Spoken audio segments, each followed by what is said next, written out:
Asiin Itoophiyaa biyya Saawudi Arabiyaa magaalaa Jiddaa keessatti argamu cufamuuf akka jiru maddeen keenya Saawudi Arabiyaa jiraatan OMN'tti himani. Hojjettoonni qoonsilaa guyyaa 15 keessatti meeshaa isaanii walitti qabatanii gara biyyaatti akka galaniif mootummaan Itoophiyaa ajaja dabarsee jiraachuutu himame. Akka namoonni hojjettoota qoonsilaa kanneenitti dhiyaatanii irraa odeeffatan jaanitti mootummaan Itoophiyaa ji'a fulbaanaa kana booda caasaa mootummaa haarawa diriirsuu fi namoota haarawa ramaduu fi jiru. Ta'us garuu deebiin isaanii kun hangam takka akka qabatamaa ta'e wanti beekame hin jiru. Jiraataan magaalaa Jiddaarraa OMN dubbise. Jiraata magaalaa Jiddaati. Konsulli isaan kaasan kan magaalaa Jiddaatti argamu.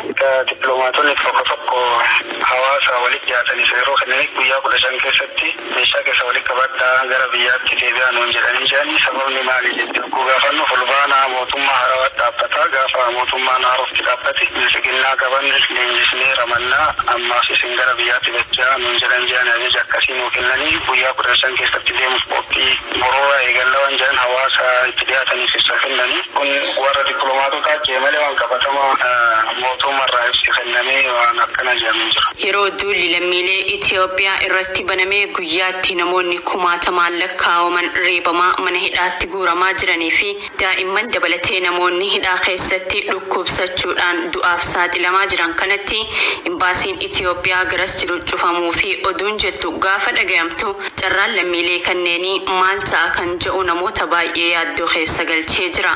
Imbaasiin magaalaa Jiddaa jiru kun lammiilee Itoophiyaa biyya Saawudi Arabiyaa magaalota akka Makkaa, Taayif, Jiddaa, Jiizaan, Madiinaa fi hanga daangaa Yamanitti tajaajila kennuuf kan dhaabbateedha kan jedhu jiraataan Jiddaarraa dubbifne kun magaalota kanneen hundarraa lammiileen kunneen gaafa qabaman magaalaa Jiddaa kana keessatti hidhamu gara biyyaatti kan galanis Jiddaan irraa hijaa. Yeroo ammaa lammiileen kunneen magaalota kanneen hundarraa qabamanii hidhamuun mana hidhaatti argaman namoota gara 70 ta'u kana hunda dhiisanii deemuu fi kan jedhu ammatti sababni gahaanii fi ifa ta'e adda baramuu baatus hedduu nu yaaddessee jira.